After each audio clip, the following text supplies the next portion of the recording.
안녕하세요. 뽀얀거탑의 아나운서 류일합니다. 여러분 한 주 동안 건강하게 잘 지내셨나요? 저는 목감기 걸렸다가 겨우 나왔어요. 네, 안녕하십니까. 네. 그래요? 목감기 네. 걸리셨어요? 그랬는데 이제 겨우 나았어요. 네, 요즘 감기 조금 유행이더라고요.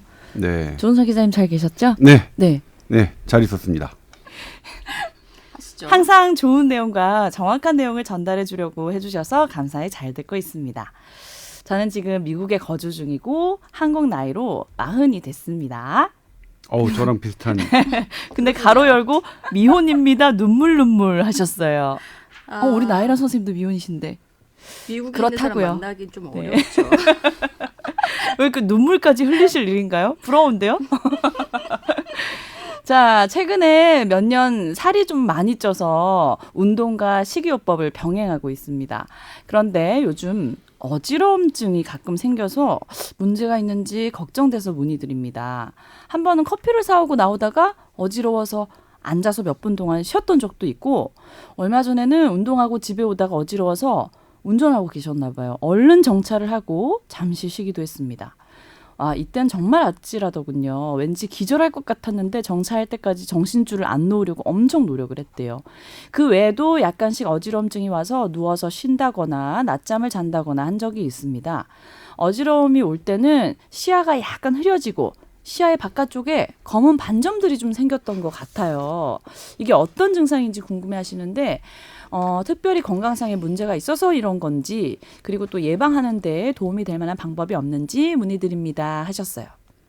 그러면서 이제 본인의 운동하는 방법이라든지 어떤 식사를 하고 계신지 네, 이제 쭉 써주셨는데요. 저희가 다 읽어봤거든요. 굉장히 꼼꼼하신 성격을 근데 일단 갖고 있으신 그 것 사연 같아요. 주신 것 중에 2-3주 전에 혈변을 본 적이 있다고 하셨고 3일 정도 덩어리진 혈변이 이어졌다고 했는데 그러니까 덩어리진 혈변은 걱정되네요. 빨간 거겠죠. 네. 그러면 치액이 이제 외부로 돌출된 게 있고 없다 그랬어요. 돌출된 게 있고 치액의 종류는 내부로 있는 치액도 있거든요. 그러니까 이분은 네네네. 치액이 돌출되지 않았으니까 네. 외부는 아니지만 내부 치액일 가능성이 있거든요. 왜냐하면 빨갛게 보면. 근데 그럼에도 불구하고 이 부분은 혈변을 본 거는 그냥 넘어가야 되는 상황은 아니에요. 그리고 요거는 진료를 보시는 게 좋을 것 같아요. 근데 그 뒤에는 또 깔끔하게 멈춰서 병원을 가진 않았습니다라고 하셨으니까. 그래도 한두 번 그래도 정도 내 치액이 발견된다면 모르지만 다른 어떤 증상이 또 있을 수 있죠. 그렇기 때문에 여기서 나머지 부분은 혈변은 분명히 한번 그러니까 이 의사 선생님의 진찰이 필요한 부분인 것 같고요. 그다음에 이제 어지럼증을 제가 이거를 저도 오래 이해를 하게 됐어요. 제가 이제 어지럼증 있으셨어요? 아침에 일어났는데 이제 어지럼증은 두 개가 있어요. 실제로 천장이 빙빙 도는, 우리는 그걸 현운이라고 하는데 실제로 빙빙 도는 느낌이 드는 것과 아니면 빙빙 돌지는 않지만 컨디션이 안 좋아서 이제 우리 갑자기 앉았다가 일어서면 뭔가가 이제 좀 휘청거리는 그런 게 있잖아요. 뭐 그 앉았다 일어나는 것은 분명히 그런 식은 뭐냐면 일시적으로 뇌에 일시적이거나 아니면 내가 어떤 몸의 상태가 안 좋아서 뇌에 산소 공급이 안 될 때 그렇게 됩니다. 그리고 실제로 빙빙 도는 거는 우리 몸에서 이 균형을 담당하는 이걸 전정기관이라고 하는데 이 전정기관에 문제가 생겼을 때 빙빙 돕니다. 전정기관은 소뇌가 그렇고요. 그다음에 우리 뇌의 그러니까 뇌의 그 중뇌 부위가 그렇고요. 그다음에 또 바깥 귀가 그렇습니다. 바깥 귀, 그러니까 귀는 어떻게 되어 있냐면 귀에는 이 세반고리관이라고 해서 이 각도가 이렇게 90도 해가지고 그러니까 우리 입체 3차원 공간을 하는 그릴 때 하는 화살표처럼 세반고리관이 그렇게 돼 있거든요. 그래서 내가 어떻게 움직일 때마다 그 세반고리관의 액이 움직여서 이 나의 위치를 내가 정확하게 이 뇌가 간파하는 그 부분이거든요. 근데 그 부분이 나이가 들면 석회화가 생겨요. 그래서 석회화가 생겨서 또글또글 굴면 내가 실제로 움직이지 않았는데도 내 몸은 이상하게 움직이는 그런 느낌을 받겠죠. 그래서 어지러운 거예요. 저도 뭐냐면 정말 천정이 도는 거예요. 천정이 돌고 커튼이 돌고 그래서 정말 이러면 이제 그렇게 어지러우면 어떻게 되면 이제 구토가 나. 구토가 나오잖아요. 네. 근데 저는 이제 그 순간을 놓치지 않고 네. 저희 딸을 불렀어요. 그때는 어떤 증상이 나타나면 눈이 튀어요. 이게 우리가 안진이라고 하는데 안진 증상이 나타나요. 그래서 우리 딸한테 딱 불러서 자 봐봐 아빠 눈 봐봐. 그랬더니 어때? 한쪽으로 갔다 와 한쪽으로 갔다 왔다. 이걸 안진이라고 하는 거다. 뭐야 이게. 뭐야? 아니 갑자기 아빠가 무슨 의사면 교육 동영상으로 이렇게 바뀌. 교육을 시키는구나. 뭐 알아야 되니까 네. 알면 좋으니까 이게 의사로 그래서 키우시게요? 아니 그렇진 않죠. 예. 이거 생물할 때 분명히 배우거든요. 네. 고등학교 생물 시간에 그래요? 세반고리관은 그래서 설명했죠. 이게 몸에는 이런 게 있는데 이 아빠가 지금 늙어서 이게 귀에서 아빠가 뭐 늙어서 석회가 이렇게 슬프다. 어떤 부분이 이걸 자극하면 내 몸은 아빠는 돌지 않는데 아빠 몸은 돈다고 느끼니까 그걸 맞춰서 내가 도는 걸 맞춰서 우리 시야는 자동적으로 움직이게 돼 있거든요. 그 반응이 나타나는 거예요. 그 이석증이셨어요? 아니 이 와중에 딸한테 그 설명을 해준 거예요? 그 와중에 어지러워가지고 토할 것 같은데? 해줘야죠. 그런 대단하시다 진짜. 그러게. 네. 특이하신 거 아니에요? 특이한 대단한 건지 특이하신 특이한 것 건지. 같아요. 아니 병원 어쨌든 빨리 가야 될것 같은데. 그런 케이스가 있으면 제 케이스가 되면 이게 보여줘야 되니까. 그러니까 예를 들면 저는 그 수족구병에 애들이 걸렸을 때 이 혀에 뭐가 나잖아요. 엄청 힘들어요. 그거 네. 케이스 찾기가 너무 어려워요. 그랬어요? 우리 아들도 네. 예전에 걸렸었는데. 많이 있는데. 그래서 네. 저도 저 딸이 걸렸을 때 일단 동영상으로 찍어놨어요. 혀를 내밀게 하고. 아니 이거 잔인하다. 조금 이상한 것 같아. 아니 어쩔 수 없어요. 케이스가 너무 어려우니까. 애 그리고 아파 죽겠는데 지금 그걸 그러니까. 동영상 촬영하고 있나? 또 하나 이제 뭐냐면 제가 예전에 네. 코골이를 취재하는데 네.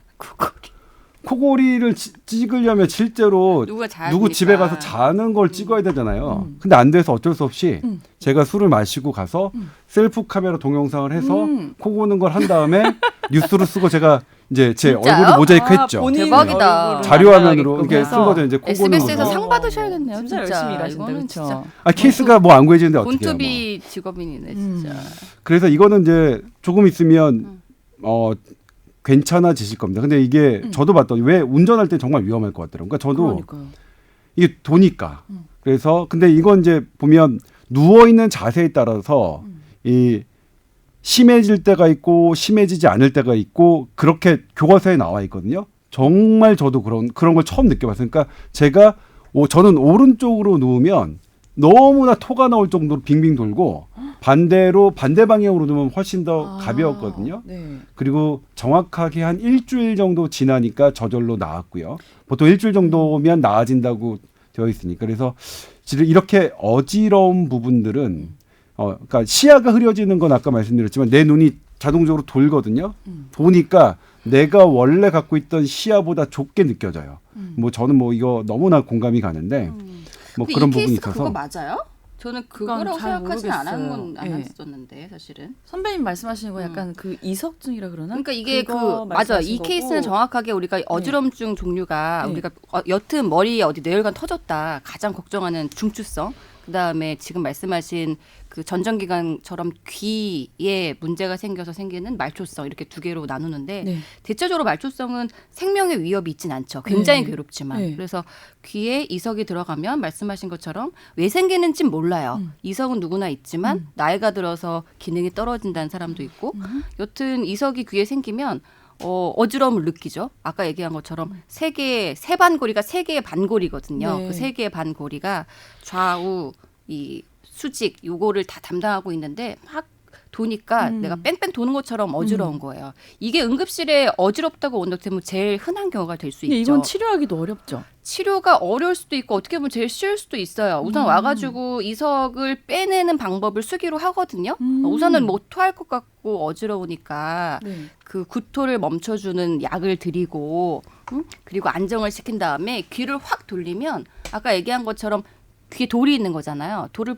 빼주면 되겠죠. 근데 이렇게 뭐 집게를 내서 빼주는 게 아니고 귀를 이렇게 딱 매니버로 돌려주면은 이제 안정화가 되는 경우가 꽤 있어요. 그래서 네. 이제 이런 방법을 쓰는데 이런 건 사실은 아주 걱정할 필요는 없고 네. 결과적으로 이게 질병명이 BPPV라고 양성 돌발성 체위성 현운증. 현운이 벌티고잖아요. 네. 빙글빙글 네. 도는 어지러움증. 그래서 양성이니까 하여튼 걱정할 필요 크게 없고 돌발성이니까 갑자기 생기고 네. 그다음에 체위성이니까 말하신 것처럼 귀를 왼쪽으로 하는지 오른쪽으로 하는지에 따라서 증상이 변할 수 있고 그다음에 현운이니까 빙글빙글 돈다.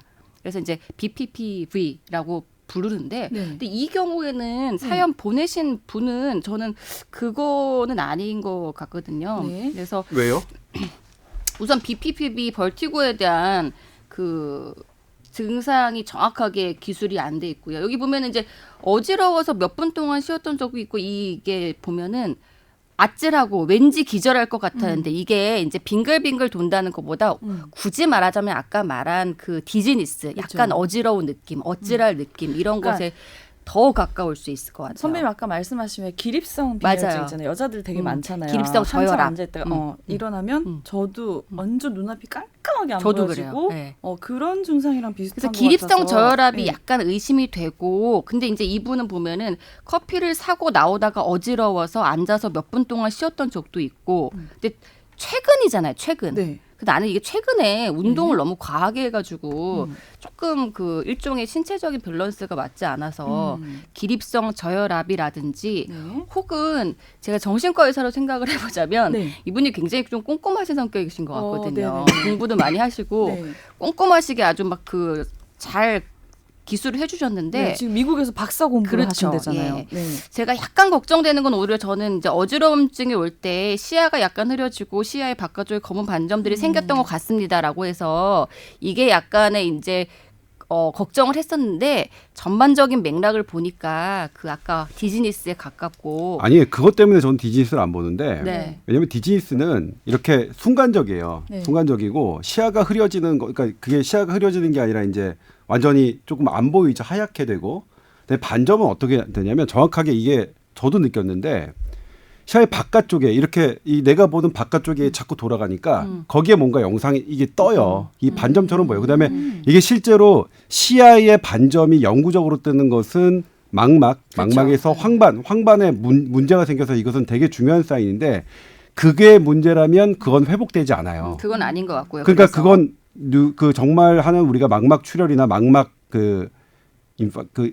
인팍션이 예. 뭐죠? 인팍션이 망막 폐쇄, 혈관 폐쇄 이런 것들이라면 하는 건데 이게 이제 다시 원상태로 네. 돌아오면 그건 아니라는 눈에 거죠. 대한 질환은 아닌 거죠. 그러니까 이게 뭐냐면 이게 정확하게 내가 이렇게 눈이 튈 때 저도 그걸 정확하게 느꼈는데 바깥쪽에 뭔가가 자꾸 보여요. 그러니까 저는 내 눈이 돌아간다는 것을 처음에 몰랐다가 아 이게 뭐지? 왜 여기에 자꾸 검은 게 왔다 갔다 하지?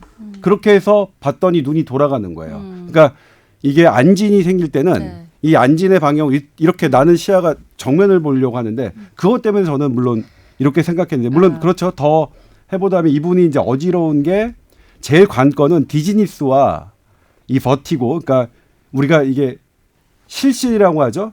기립성 저혈. 근데 기립성 저혈압보다는 그 이 BPPV 그 뭐 양성 뭐라고 하셨죠? 양성, 돌발성, 체위성, 현훈. 그러니까 양성, 돌발성, 체위성, 현운이 훨씬 흔해요. 일단 기립성 저혈압보다는 맞아요. 훨씬 흔하고 그다음에 이제 이 어지럽다는 게 저기 한데 이거의 가장 큰 간별점은 실제로 돌아가는 느낌이 있는가 없느냐가 되게 중요해요. 그러니까 이분이 말씀하신 게 만약 실제로 천장이 빙빙 돌아가는 느낌이 없다면 네. 지금 나혜란 교수님이 말씀하셨던 그리고 유일아 아나운서 네.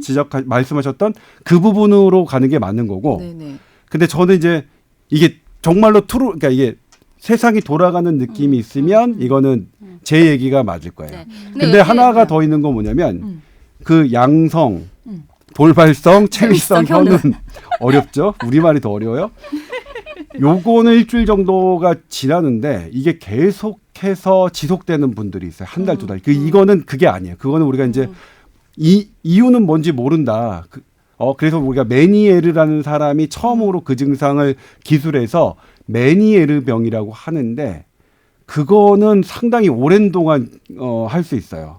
제가 아는 분은 2달 동안 현직 의사인데 2달 동안 그런 게 지속돼서 결국 뭐 고통스럽겠다. 휴진하는 네. 분도 있는데 근데 그런 이 응급실에 만약에 어지러움증으로 왔을 때 네. 이제 아까 우리 조 기자님이 이야기하신 그 경우라면 가장 주 호소가 어지럽고 구토하는 증상 같은 게 많거든요. 뭐 아시겠지만. 그래서 이게 물론 이제 BPFB는 말 그대로 돌발성이기 때문에 나아지기도 하고 여기서 그렇게 생각해 볼 수도 있지만 제 생각에 이분이 어지러움증인데 정말 이 빙글빙글 도는 거면 아마 그 가장 주요한 핵심 표현에 빙글빙글 돌고 굉장히 그 구토도 했다, 구토가 이런 얘기도 나온다 써 혹은 있어야 속이 너무 된다고요. 메스껍다 예. 이런 근데 것들이 좀 더 있지 저희는 않았을까 싶어요. 저는 사실 저희 과는 이거를 되게 중요하게 생각하는데 네. 우리나라 사람의 저희 거 NS 말하는 거예요. 그렇죠. 네. 저희는 왜냐면 이게 이제 실제로 이게 센트럴 너무 그러니까 이게 뇌의 어지러움증이면 이건 되게 저희가 응급으로 그렇죠. 그러니까 MRI를 찍어야 돼. 응급으로 MRI를 찍는 경우가 거의 없는데 이런 경우에 이 중심 부위의 어지러움증이면은 뭐 우리가 되게 시급하게 다뤄야 되는 건데 우리나라 분들에서 지금 나혜론 교수님처럼 그렇게 그렇게 기술하지 않아요. 대부분의 사람들이 연령대로 그 당시에 이제 연령대별로도 했는데 대부분의 사람들이 이렇게 빙빙 도는 건 다 어지럽다고 표현하세요. 뭐 그래서 그렇긴 하죠. 네. 그러니까 뭐 근데 뭐 간단하게 다음번에 한번 사연 줘보세요. 댓글이라도. 네. 궁금하네요. 빙빙 도셨는지 네. 아닌지. 근데 아니 이분은 빙빙 우선은 도시지 케이스가 않았다면 몇 번 예. 있었고 그래서 우리가 중추성을 감별을 우선 당연히 했고요. 예 그리고 나이가 40 남자잖아요. 네. 물론 40 남자가 갑자기 뇌동맥류 파열이나 출혈이 있을 수도 있지만 이제 그거는 조금 덜 의심이 되고 여튼 이게 신경외과 의사가 보기엔 역시 이제 그런 것들이 걱정이 되고 정신과 의사인 제가 보기에는 오히려 약간 이게 좀 패닉어택처럼 이런 것들이 정신과적 질환일 수도 있다. 이게 뭐 정신과적 질환이라고까지 하긴 그런데요. 네. 패닉어택처럼 이렇게 운동 특히 많이 하고 이런 체중 변화가 급격하게 있을 때 이게 자율신경계 우리가 실조라고 하죠. 자율신경계 이상 때문에 이런 어지러움증이 오기가 쉽고 그때 이제 말씀하신 그 싱코피, 약간 이제 기립성 저혈압 같은 증상이 생길 수 있고 어찌러찌하다는 느낌 받을 수 있고 또 이분이 보면은 이 운동하고 집에 오다가 뭐 차 운전할 때도 좀 네. 어지러움 느끼기도 기절할 했잖아요. 뻔했대요. 근데 이런 증상이 이 표현의 양상이 약간 이런 이 패닉어택 올 때랑 사실 좀 비슷하거든요. 근데 우리가 이걸 가지고 패닉이라고 진단하기에는 조금 진단 기준에 맞지는 않지만 제가 보기에는 사실은 그런 것들이 더 많이 의심이 돼요. 예, 그래서 저 같으면은 운동을 조금 너무 급격하게 하시지 마시고 조금 쉬시면서 특히 운동 후에 그 하이드레이션 뭐 물 많이 드시고 잘 쉬시라고 하실 것 같고요. 네. 아까 제가 얘기했지만 하여튼 정신과 의사가 보기엔 이분이 굉장히 좀 꼼꼼하셔서? 꼼꼼하신 분이거든요. 이제 이런 분들이 조금 더 예민하시기 때문에 그 어떤 패니키한 증상이 왔을 때 어지럽다고 느낄 가능성이 꽤 높아요. 이게 어지럼증이 모호하잖아요. 모호할 때 이런 얘기를 하는 여자분들이 굉장히 많거든요. 몸이 요즘 어지러질한데 어디가 아픈 건 아니고요. 쓰러질 것 같으세요? 쓰러질 것 같진 않고요. 청장이 빙빙 도세요? 그런 건 아닌데요. 왠지 좀 어지러운 거 있잖아요. 저도 이런 순간 어지러운 적 그런 거 있었죠. 있죠. 예. 네, 그래서 이제 이거를 이제 우리 술 많이 먹고 다음 날 약간 조금 이렇게 컨디션이 굉장히 어지러지란 그런 느낌이 있죠. 약간 이런 건데. 근데 이거 근데 저 궁금한 게 이게 제가 운전을 해봐서 아는데 네. 전 딱 이 느낌이에요. 근데 아, 어쨌든 그래요? 두 분의 진단이 뭐 너무 어쨌든 간에 균형이 뭐냐면 깔려서 나중에 사연 주세요. 근데 꼭 네. 대답을 제 한번 뭐냐면 주십시오. 케이스로 그러니까 뭐냐면 많은 가능성으로 따지면 패닉어택도 상당히 더 아래에 있어요. 그러니까 그거는 사실 기질적인 것들이 다 배제되고 난 다음에 할 수 그렇죠. 있는 네. 진단이라서 사실 기질적 진단이 내려지지 않은 상태에서 패닉어택을 진단하시는 건 좀 기질 거 체험 아닌가요? 저 개인적으로 거의 다 감별했고요. 제가 아니요 그리고 지금 뭘 감별했어요? 우리가 이렇게 검사한 게 뭐 얘기한 또 있어요? 이유가 네? 뭔지 아세요? 네. 아까 그 혈변. 네. 저는 이 저 이게 혈변이 궁금했는데 아까 이제 뭐 네. 여러 가지 문제가 있을 수 있지만 40에 뭐 그런 대장암이나 이런 것 때문에 혈변이 생길 정도는 네. 흔하진 않고 더 흔하게 생각하면 아까 말한 그 내치액 같은 것들 네. 가능성이 있잖아요. 네. 근데 저는 이 오지 운동을 열심히 했으면 최근에 내치액이 심해져서 혈변을 보셨을까 이런 생각을 했고 그 이유가 아래에 있어요. 고중량 운동을 해가지고 이분이 이 데드리프트나 이 스쿼트 같은 거를 되게 많이 하셨단 말이에요. 이게 하중이 부하되는 운동이잖아요. 혈변을 보면 그러니까 출혈이 있다는 거니까 그래서 또 어지럼증 연관이 있는 거 아니에요? 그것까지는 아닐 것 그럴 같아요. 정도는 출혈 아니고요? 보통 사람들이 네. 어지러우면 빈혈에 걸렸다고 생각하는데 빈혈, 출혈로 어지러움증을 오려면 엄청난 많은 양의 피를 급속도로 쏟아야 되기 때문에 네. 그건 아니고요. 네. 이분이 최근에 운동을 굉장히 열심히 자, 일단 하셨던 것 넘어가죠 같아요. 이거는 사연 너무 기니까 그래요. 다음에 댓글 달아주시고 오늘 본격 주제 넘어가도록 아무튼 그러면 하겠습니다. 나중에 우리 진단 댓글로 결과 정확한 달아주시면- 진단을 위해서 네. 조금 그러니까 딱 그거예요, 사연을 더 포인트가. 보내주시면 좋겠네요. 그다음에 이제 말초성인지 중추성인지 이게 뭔지. 뭐냐면 나아지셨냐와 그다음에 빙빙 도셨냐 안 도셨냐 그러면 그 문제로 저희가 할까? 그러니까 네. 뭐 그 나이란 교수님이 말씀하신 거는 빙빙 도는 느낌이 없을 때 그때 다 해당되는 말씀이고 저는 그게 이 느낌이 어지러움이 있을 때. 빙빙 도는 것일 때에 국한된 말이겠죠. 네. 예. 자, 그리고 오늘 본격 주제는 최근 확산되고 있는 아프리카 돼지열병에 대한 이야기를 해볼까 합니다. 지금 9월 27일 오늘 녹음 날짜가 9월 27일인데 그렇죠. 현재 총 건수가 9건으로 늘어났거든요. 네, 그랬죠. 많은 사람들이 지금 걱정하고 있어요. 앞으로 뭐 돼지고기 가격이 올라갈까, 못 먹는 거냐, 뭐 궁금하신 게 많으실 것 같아요. 네, 일단 여러 차례 보도가 됐음에도 불구하고 그래도 또 이제 저희가 말씀드린 게 네. 아프리카 돼지 열병은 인간에게 감염되지 않습니다. 감염된 사례가 없습니다. 그래서 설령 감염된 돼지를 먹기는 상당히 어렵겠습니다만 네. 왜냐하면 정부가 전부 다 그거는 폐사 처리하기 때문에 네네. 근데 만에 하나 아주 드문 확률로 돼지열병에 걸린 돼지를 먹는다 하더라도 우리는 감염되지 않습니다. 그리고 설령 그 어떤 바이러스가 나의 혈액을 타고 들어와도 인간은 감염되지 않습니다. 근데 여기에 대해서 이제 그 문의를 주시는 분들이 그게 있어요. 아니 독감, 인플루엔자 바이러스는 돼지에게 걸리고 사람에게도 걸리는데 돼지는 사람하고 비슷하다며 네. 왜 그렇게 되냐. 실은 그분들은 공부를 많이 하신 건데 저희가 2010년도에 신종플루라고 해서 우리 대한민국을 강타했던 네. 대한민국만 강타했던 게 아니라 전 세계를 강타했었죠. 네. 근데 그때 WHO가 신종플루라는 명칭을 하기 전에 그때 그 전의 명칭은 돼지 독감이었습니다. 스와인 인플루엔자였습니다. 네네. 그러니까 지금은 이제 조금 달라지긴 했지만 조류와 돼지와 그 다음에 사람, 이 인간 사이에서 네. 이 돼지는 그 중간 매개체 역할을 한다고 그 당시까지는 그렇게 알고 있었어요. 근데 지금은 약간 그게 바뀐 게 절대로 조류가 돼지를 거치지 않고 사람에게 독감을 옮기는 경우는 없다라고 생각했는데 최근에는 새에서 바로 사람에게 옮기는 경우도 있어서 이제 이 인플루엔자가 조류 독감 좀 변한 거죠. 네. 근데 그거는 뭐냐면 인플루엔자 바이러스, 독감 바이러스는 수용체가 점막이에요. 네. 호흡기든 아니면 눈이든 이런 점막인데 이 점막의 수용체가 사람과 돼지가 비슷합니다. 그렇기 때문에 이 돼지에서 온 게 사람에게도 걸리고 그런 게 가능성이 있었는데 네. 이 아프리카 돼지열병 바이러스는 이게 우리의 특정 면역세포, 우리말로는 대식세포라고 하고 영어로 따지면 마크로파지라고 하는 건데 이 바이러스가 들어와서 이 특정 면역세포, 대식세포에 들어간 다음에 여기서 증식을 하거든요. 네. 증식을 해서 이제 돼지를 죽게 결국 바이러스가 많이 번식을 해서 돼지를 죽게 만드는 건데 사람의 그 대식세포에 이 바이러스를 집어넣어 봤더니 연구자들이 전혀 반응을 안 해요. 그거는 그 돼지의 대식세포 구조와 이 사람의 대식세포 구조가 네. 이 아프리카 바이러스를 받아들이는 구조가 완전히 다르기 때문이거든요. 그래서 만에 하나 나중에 어쨌든 바이러스는 인간이 잘 모르는 거니까 바이러스가 변해서 뭐 들어올 가능성을 아예 배제할 수 없겠지만 네. 이것과 관련된 수의학자와 바이러스학자 그다음에 감염내과학자들은 그 가능성을 거의 보지 않고 있습니다. 네. 그러니까 일단 여러 번 보도에서 들으셨겠지만 네. 가장 먼저 말씀드리는 건 아프리카 돼지열병은 사람에게 전혀 관련이 없다. 현재까지는. 그래서 돼지고기 드셔도 먹어도 된다. 된다. 네. 사실 이게 심정적으로는 그 특히 이제 매스컴에서 돼지를 이렇게 대량 그 살처분하는 네. 장면을 보면 네.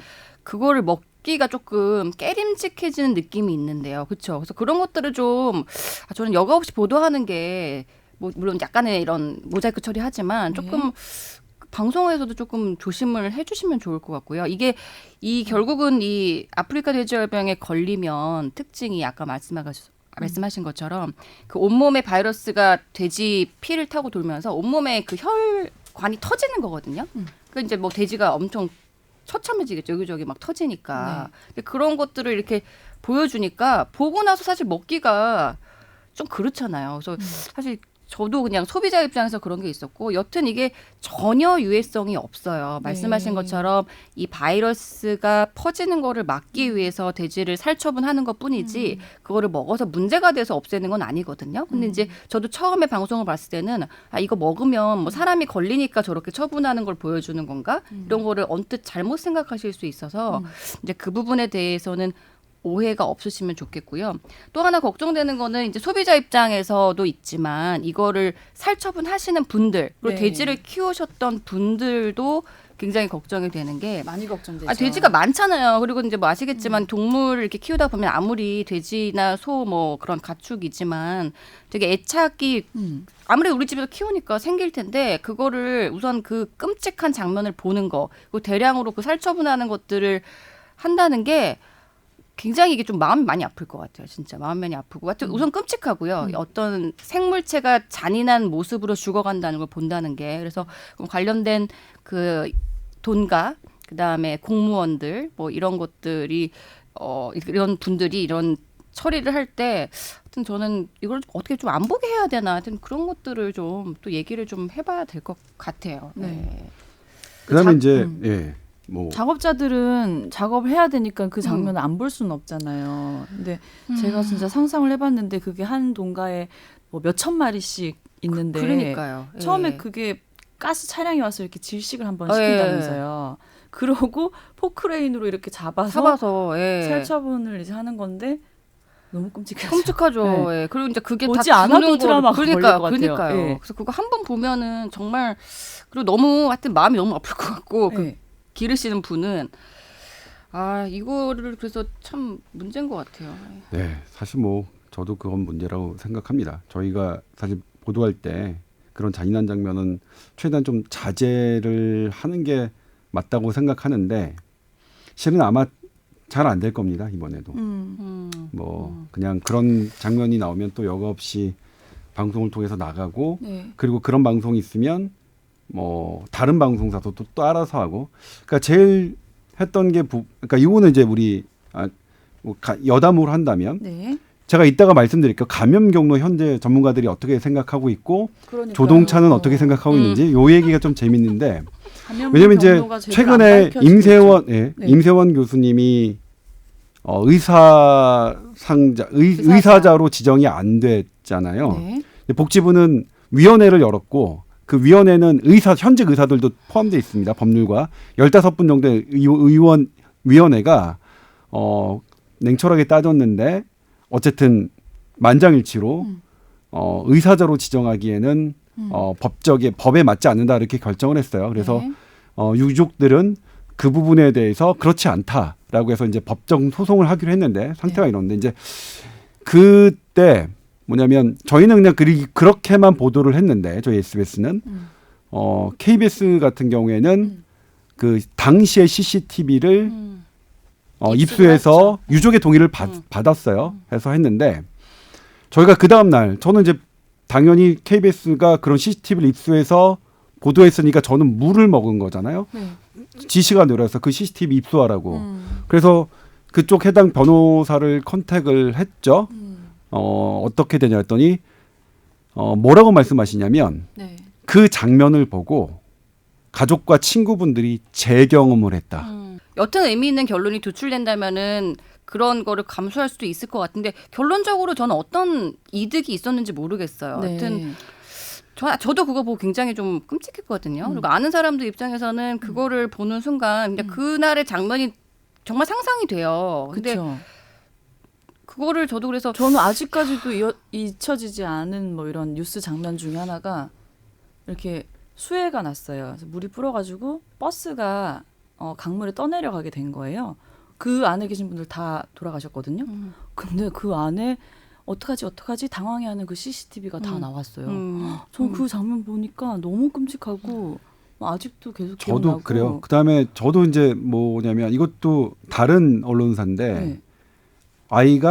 아빠가 이제 아이를 데리고 그 당시엔 동반 자살이라고 표현했는데 잘못된 표현이죠.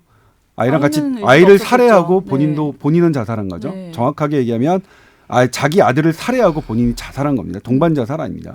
근데 그거가 그 장면이 CCTV에 찍혔는데 애가 무서워하는 장면을 나와요. 그러니까 근데 나중에 알고 봤더니 그 아이가 죽었어요.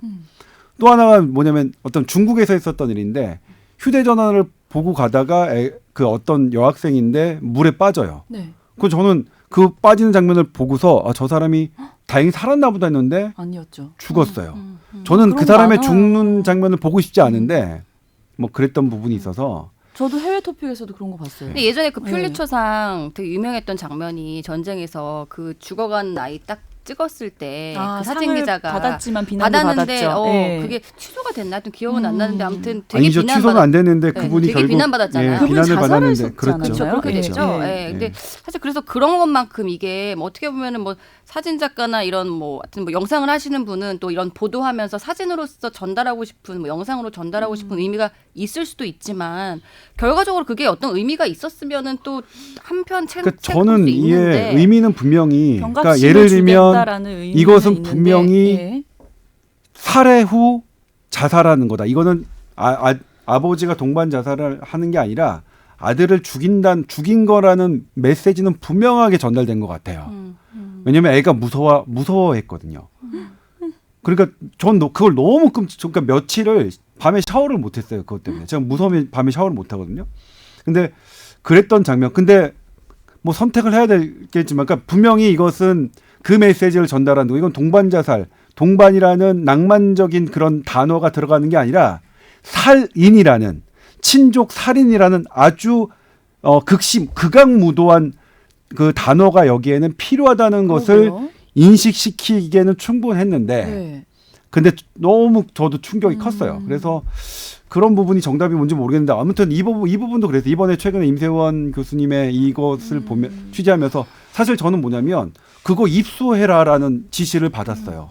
입수해서 SBS에도 저장시켜놔라. 네가 물 먹었으니 그런 지시를 받았는데 그걸 취재하는 과정에서 이렇게 됐단 말이에요. 뭐 그런 부분이 지금 뭐 그러니까 나이란 교수께서 이걸 말씀하시다 보니까 한 건데 실제로 그게 좀 경악스러운 정말 그 잔인한 장면이 인식되는 효과는 분명히 있죠. 근데 아무튼 이 다시 ASF 그 아프리카 네. 돼지 열병으로 돌아와서 그 장면을 하는 게 그러니까 결과적으로는 그러면 이제 결론을 얘기하면 그게 그 국민들한테 어떤 도움을 주느냐 방송 매체로서. 근데 불안감 조성하는 건 맞는 것 같고 그것 때문에 돼지고기도 더 안 먹을 것 같고요. 네. 그다음에 이제 그런 건 정보는 있죠. 아닌 것 거기서 같아요. 보면 거기서 이제 그런 장면들이 언제 뉴스에 등장하냐면 제가 이제 이거 취재하고 할 때도 보면 농민들이 그 사람들이 PTSD 그걸로 PTSD를 한다. 이게 끔찍한 장면이 진짜로 있다라는 걸 보여줄 때 그런 장면들이 나와요. 그러니까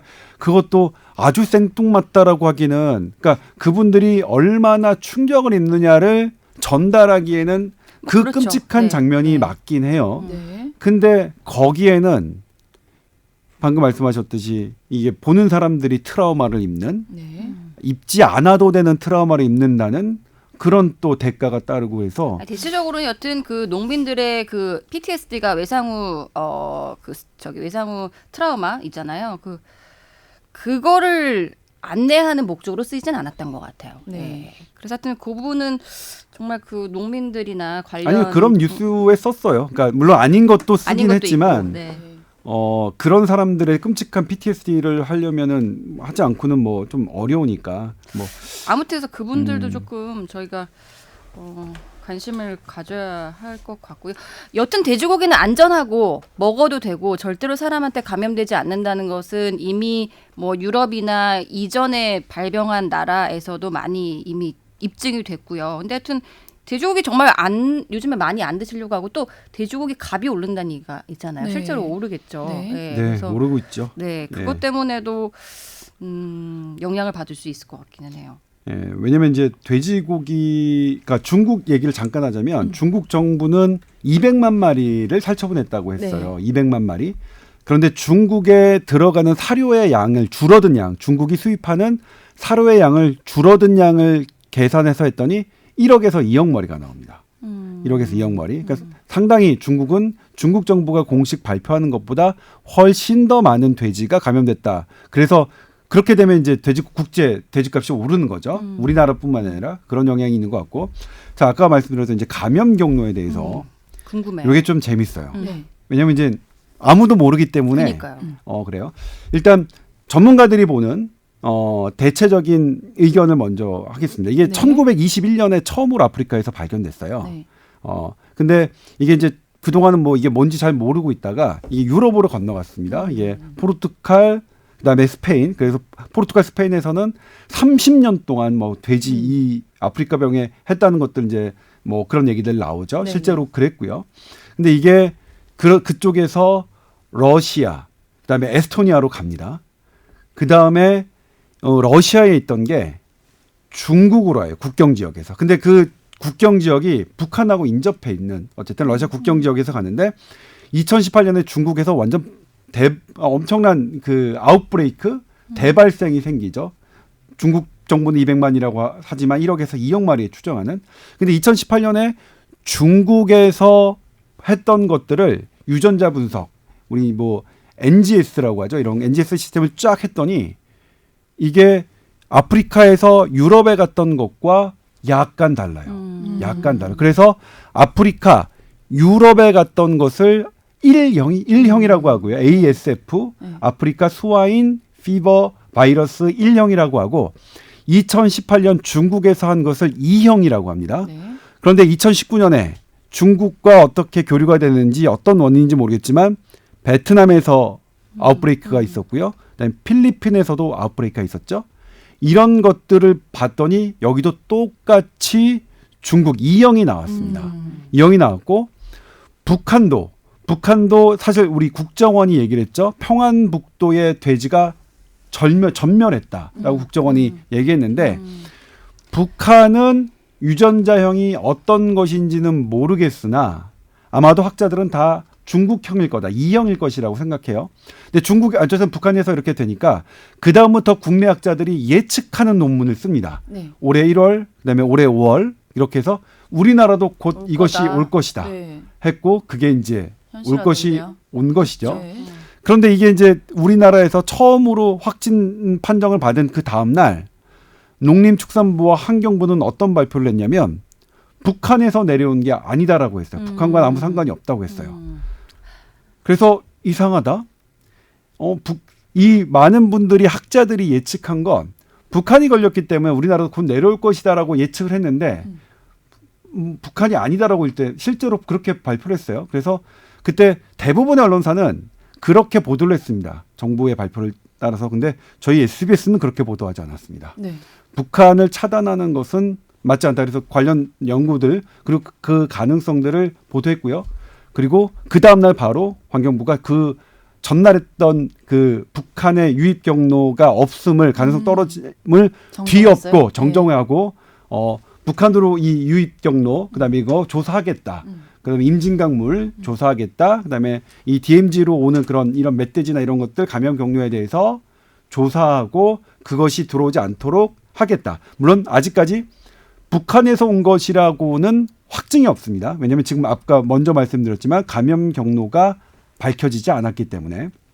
근데 이제 우리나라의 감염 양상을 보면 되게 많은 아프리카 돼지열병이 되게 지금 막 몇 주째 이게 뉴스가 되니까 되게 막 이렇게 많이 퍼진 것 같잖아요. 네. 근데 실제로 감염이 확인된 건 9건밖에 없습니다. 9건이에요. 그러니까 9건이 된 농장에 주변에 있는 돼지들은 3km 반경에 있는 돼지들은 다 폐사시켜야 하기 때문에 네. 매몰된 돼지 수는 많아요. 네. 근데 감염이 된 건 9건밖에 안 거든요. 이게 이제 중국과 베트남, 북한과 차이점이에요. 감염된 돼지 수가 개체 수가 너무 적어요. 이건 제가 한 말이 아니라 이 아프리카 돼지열병위원회 농림축산부에서 그러니까 거의 매일 하다시피 하는 전문가위원회에서 하는 왜 우리나라는 감염된 돼지 수가 이렇게 적을까? 현재 이런 사례는 없어요. 기간에 비해서 적어요? 예, 네. 적어요. 왠지 모르겠어요. 그리고 우리나라 처음에 이제 확인된 게 네. 연천과 파주죠. 연천과 파주 농장을 전문가들이 가봤어요. 네. 가봤는데 다른 나라와 다른 점이 어떤 거냐면 다른 나라에서 돼지열병이 시작된 만연했던 농장은 되게 지저분하고 관리가 안 돼 있으며 심지어 잔반을 먹인 거예요. 먹다 남은 잔반을. 그런데 우리가 갔던 첫 번째 전문가들이 갔던 데는 깔끔하고 관리가 잘 되고 그리고 잔반을 전혀 먹이지 않는 게 확인됐어요. 이상한 거예요. 다른 데는 그럴 만한 데가에서 돼지열병이 시작됐다면 우리나라는 그럴 만하지 않은 곳에서 시작됐다는 이런 다른 점이 있죠. 근데 이제 그걸 가지고 이제 전문가들 사이에서 어떤 의견이 있냐면 그렇기 때문에 너무나 이게 원래는 만연하게 퍼진 다음에서야 비로소 알 수 있는 그제서야 감염 당국에 보건 당국에 신고해서 알 수 있는 건데 여기는 너무나 잘 관리가 하고 있기 때문에 아주 미세한 차이, 초기 증세 때 딱 신고가 들어와서 이 개체수가 적은 거 아니냐 이렇게 분석하는 분도 있어요. 네. 근데 여기서 하나의 또 얘기가 되는 게 뭐냐면 중간에 연천과 파주 다음에 그 다음에 어디였죠? 김포였습니다. 네. 김포는 이 지리상으로 보면 이것도 전문가 회의에서 나온 거예요. 김포로 그러니까 각 몇 건이 안 되는 채 몇 건, 3-4건밖에 감염되지가 안 된 상황에서 김포로 넘어가는 건 너무 이상하다는 거예요. 그러니까 이렇게 이제 육지를 통해서 이게 육군이라고 하는데 육로를 통해서 어떤 감염 경로가 됐으면 파주와 연천 그리고 그 사이에 곳곳에서 퍼지고 나서 김포로 가야 되는데 이 김포는 뭐지?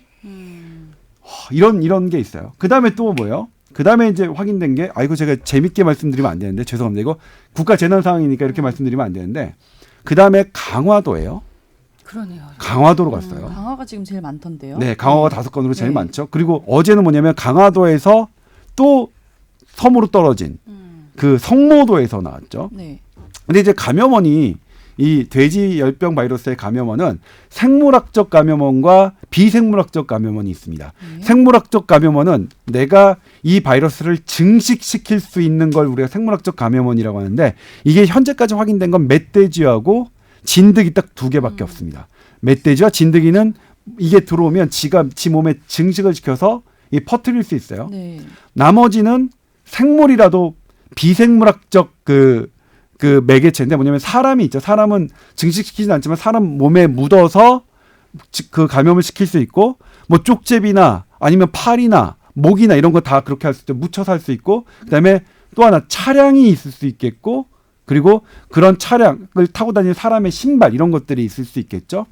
이런 공통점들 생물학적 공통점과 비생물학적 공통점을 에 대해서 이 감염된 이 농장들을 역학조사관들이 했는데 지금까지 안 나와요. 공통점이 안 나요. 그리고 심지어 어제 성모도에서 발생한 것은 그 어떤 공통점도 안 나옵니다. 근데 여기서 이제 감염 경로에 네. 다른 감염된 농장과의 공통점이 하나도 안 나오는 거예요. 성모도가. 그래서 성모도는 완전히 미스테리인데 이 강화도에 발생했던 거는 어떤 의미가 있냐면 이건 이제 제 의견이 아니라 전문가들의 의견입니다. 멧돼지가 이렇게 와서 이렇게 우리도 모르는 사이 쪽집이나 이런 데 와서 할 수 있는 경우는 많아요. 그러니까 그런 파주나 연천 이렇게 해서 그다음에 김포는 좀 아니긴 하지만 그래도 뭐 다른 우리가 모르는 동물들이 왔다 갈 수 있어요. 근데 강화도는 어떤 의미가 있냐면 갈 수 있는 방법이 강화대교예요. 아니면 바다로 헤엄치는데 멧돼지가 정말 바다를 헤엄쳐서 거기로 갔을 것이냐.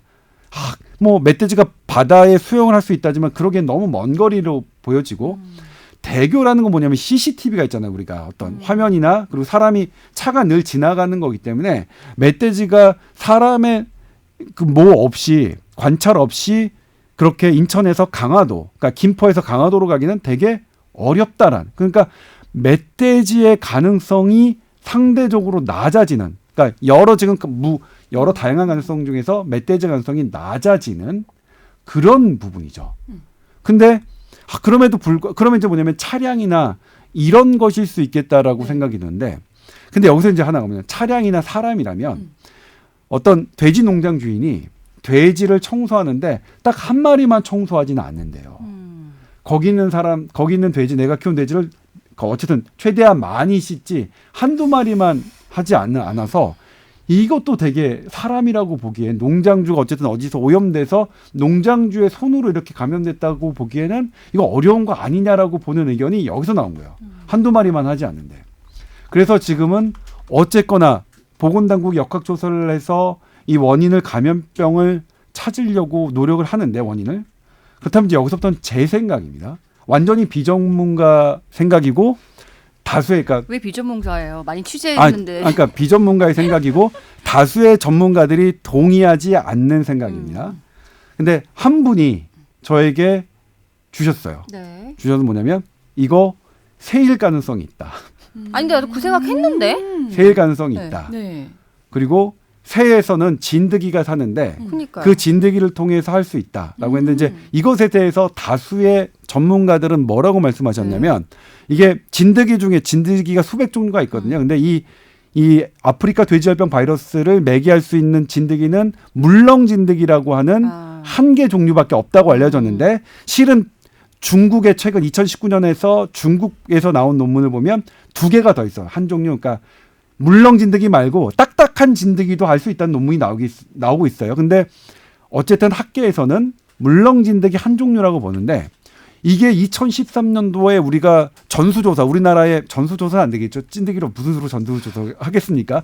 표본 조사를 했는데 그때 우리나라에선 물렁진드기가 안 나왔어요. 그래서 그것 때문에 물렁진드기가 없다. 진드기 가능성은 배제를 했는데 저한테 이걸 말씀하신 분이 딱 자료를 주시는 거예요. 2016년 대한기생충학회에서 발표된 논문이에요. 거길 보니까 새에서 물렁진드기가 발견됐어요. 그러니까 새에서 발견된 물렁진드기 거기서 이 바이러스가 확인되진 않았지만 우리나라도 물렁진드기가 있을 수 있다. 같은 그 그렇기 때문에 옮길 수 있는 옮길 거네요. 수 있다라고 하고 또 하나는 뭐냐면 이렇게 아까 말씀드린 육군, 멧돼지든 오소리든 이게 육군으로 가는 무언가는 감염 개체 수가 많아야 되는데 이렇게 어떤 포인트로 똑똑 떨어지는 것은 아주 공군이 어떤 미사일을 발포하듯이 그런 수준 아니겠냐라고 하는 설이 있어요. 근데 아니 진짜 리즈너블해 보여요. 아니 근데 이거는 그렇게 말씀하시면 위험해요. 그 반대되는 의견을 저는 일반인이니까 저도 일반인이니까 감염 보기에는. 경로가 뭐 밝혀지진 않겠지만 조류의 그 진드기일 가능성이 높아지면은 막을 방법은 더 힘들겠네요. 그렇죠. 네. 그렇죠. 그거는 우리가 조류 독감을 그렇다고 철새를 다 어떻게 차단할 수도 없거니와. 파주 쪽에 철새 진짜 많잖아요. 뭐 그렇죠. 네. 근데 이거는 그 전문가들 위원회, 그러니까 실제로 정부의 전문가 위원들이 는 대다수 제가 지금 개인적으로 말씀드리는 의견에 동의하지 않습니다. 그분들은 거의 다 지금 전문가 위원으로 활동하시고 있는 분들은 동의하지 않고 전문가 위원으로 활동하지 않으시는 다른 학자 2분 정도가 저에게 말씀하신 건데 저는 이게 재밌어서 왜 인정하지 않으시는 거예요 아직까지는? 그러니까 그런 사례가 없으니까요. 일단 새에 있는 진드기로 인해서 돼지 열병이 시작된 사례가 전 세계적으로 아직 없고 네. 그리고 우리나라에서 진드기에서 이게 발견된 게 없으니까 그분들은 이 확률을 거의 안 보고 계시죠. 전문가들은. 근데 이거는 이제 이를테면 감염 경로 음모론 정도로 들어주시면 될까요? 음모 추종자. 아니 근데 저도 그냥 일반인으로 봤을 때 이 얘기 듣기 전부터도 결국 감염 경로가 말씀하신 것처럼 이게 대량으로 어디가 뭐라고 하죠? 그 엔데믹하다고 하나요? 딱 어떤 지역에만 딱 퍼지는 확산? 거 네. 그런 게 아니라 지금 한 케이스 이렇게 했는데 여튼 지역적으로 보면 다 몰려 있기는 해요. 이 경로가 이쪽에 우리 서북부 쪽에 몰려 있고 이게 이러다 이제 뭐 부산에서 나타날고 이럴지 모르겠지만 그래서 이게 되죠, 분명히 이제. 시간 순서로 발견된 걸 봐도 여튼 옮겨가는 뭔가 매개체가 있을 거라는 생각은 했는데 말씀하신 것처럼 아니, 멧돼지가 그렇게 말씀하시면 안 된다니까요. 이거 우리 되게 욕먹어. 그러니까 아니 이거는 정확하게 밝혀진 건 아직 하나도 없으니까요. 아니 저의 그 네. 일반인으로서의 네. 추정을 한번 해보건데 네네네. 그래서 이제 멧돼지나 이런 거 저도 멧돼지나 진드기라고 봤는데 멧돼지는 우선은 물을 건너가거나 이런 것들이 우리나라에 흔하지 않으니까요. 네. 그리고 이렇게 멧돼지가 많이 이동했으면 이미 그 주위에 또 많이 퍼졌을 것 같거든요. 그리고 이게 바이러스가 들어가면 5에서 7일 사이에 죽게 돼 있는 걸로 알고 있어요. 그렇죠? 갑자기 그러니까 그거는 이제 고병원성일 경우에는 그렇고 이게 돼지에 따라 조금 다르더라고요. 그러니까 돼지 나이에 따라서도 좀 다르고 좀 다르긴 한데 여튼 이게 그 일반적인 고전적인 스와인 피버랑 다르게 증상이 되게 비슷하게 시작을 하는데 치사율은 무조건 100%고 이게 되게 금방 퍼지거든요. 그래서 이게 지금 며칠, 일주일 이상 사이에 이렇게 퍼졌으면 만약에 정말 이 멧돼지 떼나 이런 것들이 근데 있었으면 거기에 대해서는 네. 저도 이제 이게 그렇게 알고서 그러니까 이게 알려진 걸로는 전염력이 되게 높고 그렇게 생각했는데 실제로 이거를 하시는 전문가 위원들은 전염력이 높지는 않다고 생각하세요. 왜냐하면 이거는 그러니까 구지역 같은 경우에는 공기 전염이 되니까 바로 이게 뭐 한 마리가 딱 농장에 가면 막 하는 이거는 직접 접촉만 가능하거든요. 그래서 그러니까 심지어는 저한테 이거는 전염력이 높지 않잖아요. 이렇게 말씀해요. 근데 이건 하는 거 이거는 그래도 그러니까 이게 개별 돼지에 대해서는 전염력이 높지 않다고 표현하신 것 같고, 근데 이게 ASF 바이러스가 DNA 바이러스로 되게 커요. 거의 이제 인간의 헐피스 바이러스만큼 크다고 말씀하시는데 커서 이게 웬만한 데서 안 죽고 계속 살아남아 있다가 감염을 시키기 때문에 그런 면에서 감염력이 크다라고 보시는 분들도 있어요. 그러니까 유럽에서는 몇십 년 동안이나 그걸 네, 이제 네. 하려고 했으니까. 근데 하여튼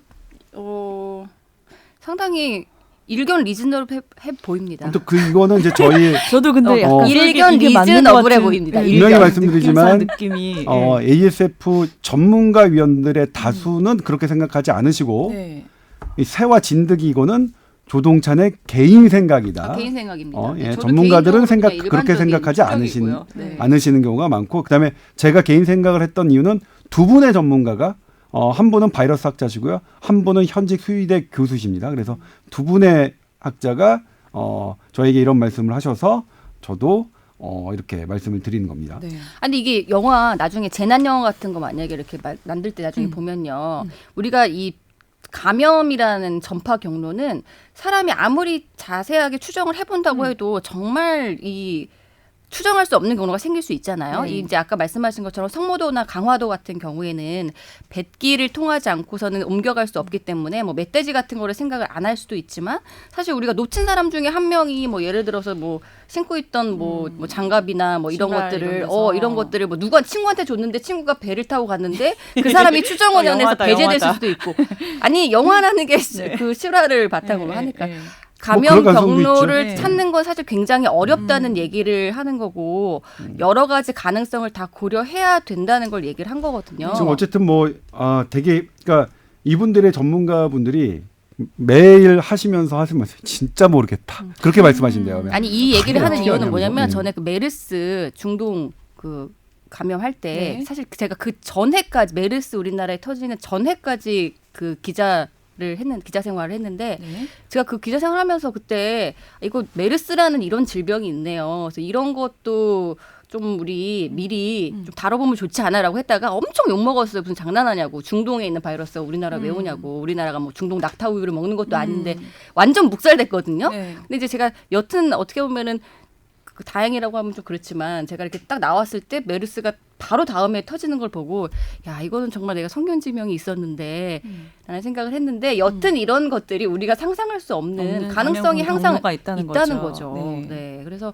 저는 조 기자님 말씀도 일견 고려를 아닙니다. 이거는 제가 재미삼아 들으시는 거예요. 분명히 이제 출처는 네. 밝혀야죠. 이거는 잘 네. 모르고 있고 네. 그다음에 이 대부분의 전문가들은 그렇게 생각하지 않고 아주 소수, 극소수의 전문가들 두 분이 그렇게 저한테 말씀하셨는데 저는 이게 재밌어서 소개시켜드려요. 왜 그분들이 그렇게 생각하셨는지 이유를. 예. 그다음에 그것도 있어요. 어떤 전문가분들은 어제 서울대 우희종 교수님이죠. 태풍 링링 때문에 진드기가 날아왔대요? 이렇게 돌면서 진드기가 날아올 수 있잖아요. 그렇게 말씀을 하시긴 했습니다. 근데 그거는 여러분들이 그렇게 생각하시는 것 같아요. 그러니까 제가 어제 가능성이 있네요. 우희종 교수님도 그랬고 건대의 선우 무슨 교수님 그분도 이제 소아인 인플루엔자 되게 우리나라 권위자신데 그분도 태풍은 정말 우리가 모르는 거잖아요. 이렇게 말씀을 하셨어요. 네. 태풍은 모르는 서정현 거니까 우리가. 교수님이요? 예. 네. 서정형 교수님? 아니요. 서정현 교수님은 저에게 생각과. 이제 세계 가능성을 얘기해 줬던 교수님이고 네. 그다음에 선우선영 박사님, 선우선영님. 예. 네, 박사님. 그 박사님이 태풍의 영향을 우리가 모르는 거니까 네, 네. 알 수 없는 거니까 미궁으로 빠졌으니까 하는 말씀이고 아무튼 감염 경로는 현재까지는 우리 모른다. 사실 전문가들도 상당히 이것 때문에 고심하고 있다. 돼지고기는 안전하다. 네, 그다음에 여기 먹는 충청도가 거는. 중요한 게 뭐냐면 거기가 제일 많다면서요, 농가들이. 네, 농가들이 밀집돼 있어서 네. 거기는 한 마리라도 하면 그러니까. 폐사시켜야 되는 게 너무 많은 거예요. 많아지고 그래서 충청도로 가면 내려가지 않도록 안 되는 거예요. 그러니까 지금, 우리가 해야 되는데. 폐사를 시켜야 하기 때문에. 네. 슬픈 일이네요. 이게 좀 잘 이렇게 해서. 네. 일단은 이 돼지 열병 때문에 우리가 소비 심리가 좀 위축된 건 사실인데 사람한테는 전혀 감염이 안 된다고 하니까 참고하시고요.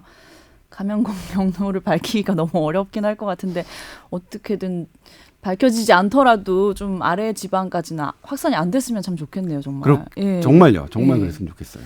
자, 오늘 얘기는 여기서 마무리를 하겠습니다. 오늘도 너무 유익하고 즐거운 시간이었고요. 다음 주에 저희는 다시 찾아올게요. 그 사연 보내는 주소 여러분 아시죠? TOWER@sbs.co.kr입니다. 다음 주에 뵙겠습니다. 감사합니다. 감사합니다. 네, 고맙습니다.